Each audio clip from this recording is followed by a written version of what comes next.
మీ పాప మీతో ఎలా ఉండేవాళ్ళు ఏంటి? పాప ఆరోగ్యంగానే ఉన్నారా? బాగానే ఉందండి, చాలా బాగుంది. అమ్మ నేను స్కూల్కి వెళ్ళిపోతానంటే వెళ్ళిపోయమ్మా అని అనేసాను. నా డబ్బులు కావాలమ్మా, డ్రెస్కి అంతా డబ్బులు ఇచ్చాను, 1100 ఇచ్చాను. వాళ్ళ తాత అంత కొంత ఇచ్చాడు. నేను డ్రెస్ తీసానమ్మా, మొక్క కొనమంటారు, మొక్క కొన్నాను అని అన్నది. అది డబ్బులు ఎట్టు కావాలని ఫోన్ చేయమ్మా ఇస్తానని చెప్పాను.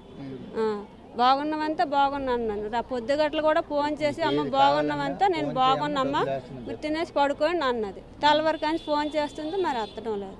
అంతవరకే తెలుసు. హ్యాంగింగ్ చేసుకున్నారు కదా, ఒంట్లో అనారోగ్యం ఏదైనా వచ్చి ఏమి లేదు. ఏ చిన్న పన్ను నొప్పి అయినా సరే అమ్మ నాకు పన్ను నొప్పి కొడుతుందని చెప్తుంది. ఏదైనా సరే అంటున్నా చెప్తుంది. చాలా భయం మనకి ప్రాణం అంతా. అలాంటిదాయి ఎట్టి ఇలా చేసిందో అర్థం కావడం లేదు. నా అసలు నమ్మడం లేదు. నా కూతురు ముందు నన్ను చూసిన వరకు నేను నాకు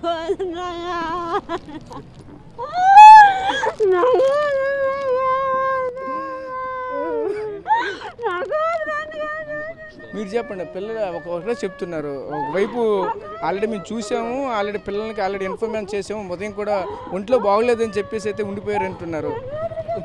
మేనేజ్మెంట్ పిల్లలు ఏం చేస్తారనేది, ఒకవారు కాలేజీకి వెళ్ళలేదంటే ఏం చేస్తుంది ఆ పిల్ల అనేది చూడవలసిన బాధ్యత ఉంది. మేనేజ్మెంట్ పూర్తిగా విఫలమైంది. ఎందుకంటే ఆ అమ్మాయి అనారోగ్యంతో ఉంటే వెంటనే పేరెంట్స్కి తెలియజేయాలి.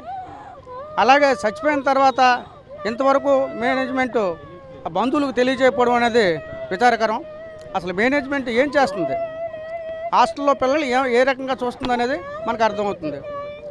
అమ్మాయి చచ్చిపోయిన తర్వాత కొన్ని గంటల తర్వాత వాళ్ళకి తెలియజేయడం అనేది ఏంటి, అసలు ఇక్కడ జరుగుతున్న సీక్రెట్ ఏంటి అనేది బయట పెట్టవలసిన అవసరం మీడియాకు ఉందని మేము కోరుకుంటున్నాం. నిజంగా అమ్మాయి తప్ప మేనేజ్మెంట్ తప్ప అనేది మరి చట్టం తెలుస్తుంది. మరి మీడియా ద్వారా కూడా మేము కోరుతుంది ఏంటంటే నిజాన్ని బయటికి తీయాలి.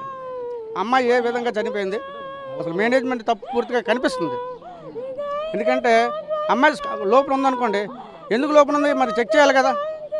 చెక్ చేయకుండా వదిలేసి ఇప్పుడు చనిపోయిన తర్వాత వీళ్ళకి చెప్పకుండా హాస్పిటల్కి తీసుకెళ్ళమని కూడా కరెక్ట్ కాదని నేను భావిస్తున్నాను.